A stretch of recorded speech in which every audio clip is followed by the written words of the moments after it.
Жаратылыстану сабағы. Тақырыбы ғарышта не бар?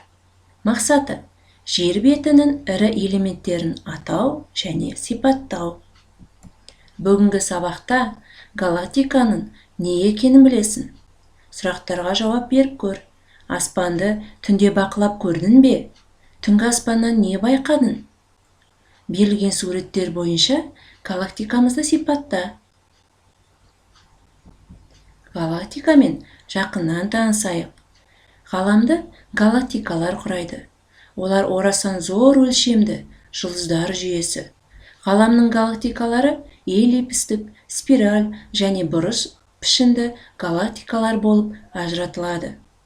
Галактикалардың барлығы қозғалыс үстінде дамиды, өзгереді, өшеді, пайда болады. Біздің галактиканың ені 100 000 жарық жылын, ал диск қалыңдығы 3000 жарық жылын құрайды. Күн Орион тармағында орналасқан.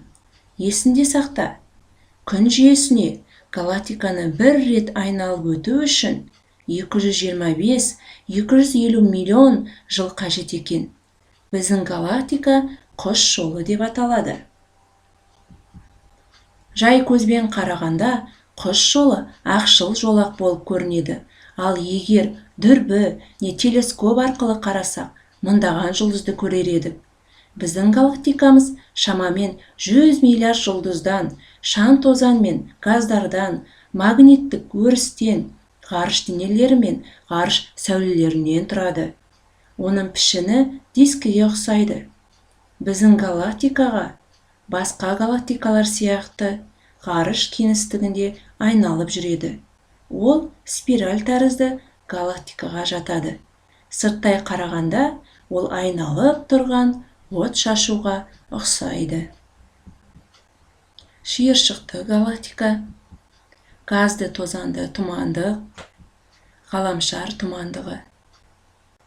Бейне жазбаға назар аударайық. Галактикалар ғаламды құрайтын өлшемдері өте үлкен жұлдыздар жүйелері. Ғаламның бізге байқалатын бөлігіндегі галактикалар жиынтығын кейде метагалактика деп атайды. Басқа галактикалардан өзгешеленіп, біздің галактика бас әріппен жазылады. Галактикалар пішінімен, салмағымен және өлшемдерімен ерекшеленеді.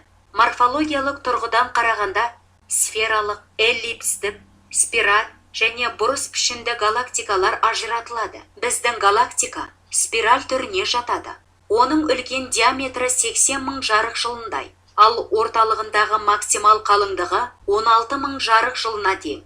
Шетіне қарай 3-6 000 жарық жылына дейін азаяды. Галактикалар кеңістікке әркелкі бөлініп, топтар мен шоғырлар құрайды. Біздің галактика басқа 15 галактикамен бірге галактикалардың жергілікті тобы деп аталатынды құрайды. Бізге ең жақын деген галактикалар Магеллан бұлттары мен Андромеда тұмандығы. Галактикалардың барлығы да қозғалыс үстінде дамиды, өзгереді, өшеді, қайтадан пайда болады. Шамамен 100 жыл бұрын біздің галактика әлемдегі жалғыз дене деп есептелді, және барлық көрінетін тұмандықтар біздің галактикаға жатады деп саналады.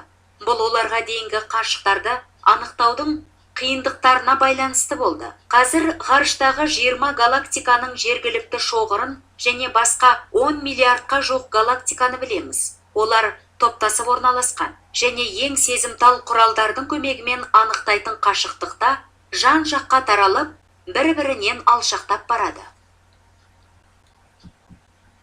Жалғасын тап, кестеде берілген сөздердің анықтамасын толықтырып жаз. Сөздер: галактика, жер ғаламшары, құс жолы, комета. Үлгі бойынша сызбаны толтыр. Мекенжай: сен басқа ғаламда тіршілік ететін бір ақыл-ой иесімен достастың делік. Ол саған қонаққа келетін болса, мекенжайды қалай айтар едің? Ондағы негізгі мекендерге түсінік беріп көр.